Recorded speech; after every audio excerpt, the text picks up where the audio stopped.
Former National Security Advisor General Michael Flynn is declaring that the man who pardoned him after he admitted lying to the FBI actually won last year's election, winning both the Electoral College along with the popular vote.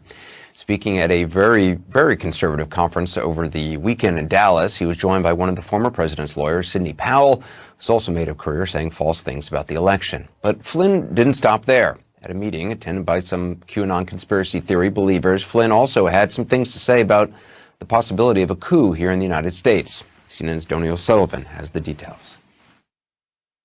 I want to know why what happened in Myanmar can't happen here. No reason. I mean, it should happen here. No reason. A former U.S. Army Lieutenant General and former National Security Advisor appearing to endorse a military coup here in the United States. Trump won. He won the popular vote and he won the Electoral College vote. Michael Flynn spent Memorial Weekend at a conference in Dallas attended by QAnon supporters. So too did Sidney Powell, who was part of the former president's election legal team. Powell, who has represented Flynn, said Monday that the media had grossly distorted Flynn's comments. She denied Flynn had encouraged violence or a military insurrection, but she didn't explain what Flynn had meant. Powell herself spoke of removing Biden from office over the weekend. We're definitely in uncharted territory. There are cases where elections have been overturned, but there's never been one at the presidential level, which everybody will jump to point out. That doesn't mean that it can't be done, though. It should be that he can simply be reinstated, that a new inauguration date is set.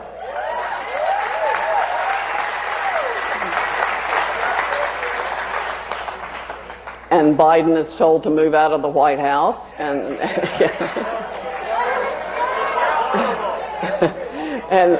and President Trump should be moved back in. The heavily criticized Republican-led audit in Arizona has given followers of QAnon and the Big Lie hope that the election could still be overturned. And some are finding inspiration in the deadly military coup in Myanmar as a way to put Trump back in power.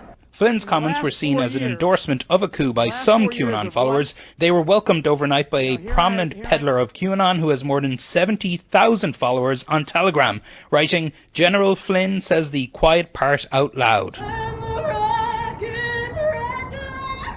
Earlier this year, Trump supporters in California also cheered on the coup. Biden is he's like a puppet president. The military is in charge. It's going to be like Myanmar. What's happening in Myanmar, the military is doing their own investigation, and at the right time, they're going to be restoring the republic with Trump as president. What's going on in Myanmar right now? The government took over and they're redoing the election, correct? That could possibly happen here, possibly. Would you like to see it happen? Absolutely. I would like to see it happen. Really? Yes. You know why? Because the election was stolen from us. Donny joins us now. So I understand Michael Flynn appears to have made additional comments about this controversy. What's he now saying? That's right, Anderson. He is today saying that his words have been twisted somehow, that he is not actually calling for a coup. But look, I mean, you heard the comments there in that piece, and essentially this QAnon conference was devoted to overturning the results of the election. You heard Sidney Powell there talking about a potentially new inauguration day. And, you know, this talk of a coup is something that has been circulating for months now in the QAnon conspiracy theory world that both Powell and Flynn live in. And, you know, I spend a lot of time reading a lot of these pro-Trump forums, these QAnon forums online, and speaking to Trump supporters. And I will say of all the conspiracy theories we hear and all the different ideas, this talk from Americans about a coup, cheering on a coup and hoping for a coup in the United States is one of the most chilling things that I hear on the road. Yeah. Anderson? Donny O'Sullivan, appreciate it. Joining me now is Democratic Congresswoman Elaine Luria, Vice Chair of the House Armed Services Committee. She's also a retired Navy commander and represents a district with a heavy military presence. Congresswoman, thanks for joining us. Thank you for your service on Memorial Day weekend and all weekends.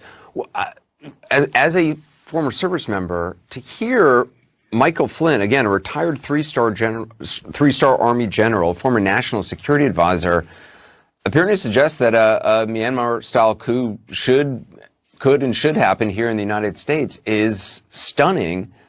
To you, as someone who swore an oath to the Constitution, how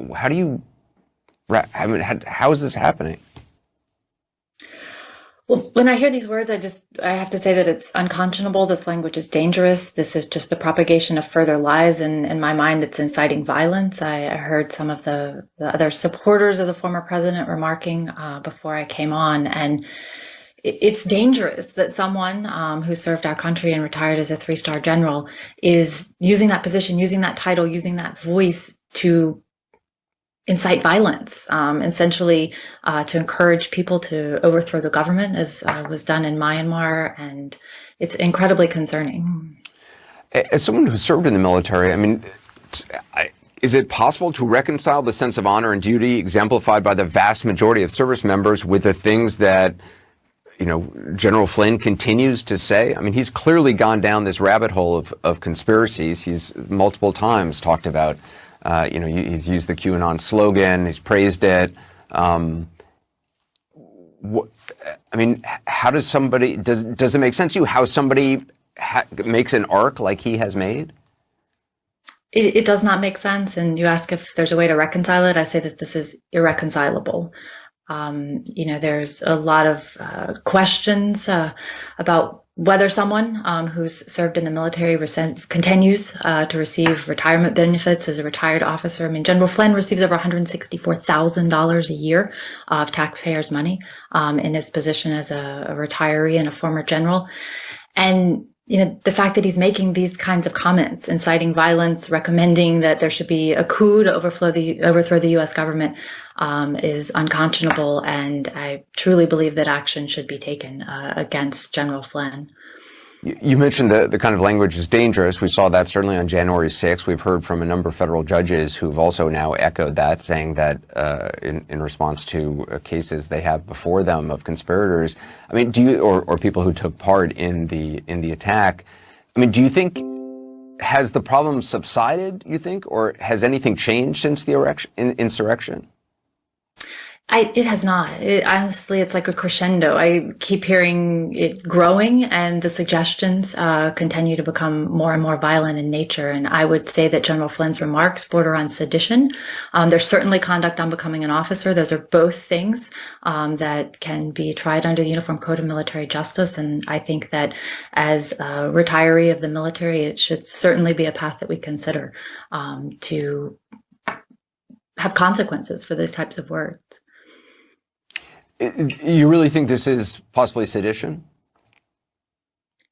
I think it is. If you look at the definition of sedition as defined in the Uniform Code of Military Justice, it's a person with an intent to cause or overthrow or destruction of lawful civil authority. It's very clear that in suggesting a coup, a military coup to overthrow our government, that falls to me within the definition of sedition under the Uniform Code of Military Justice.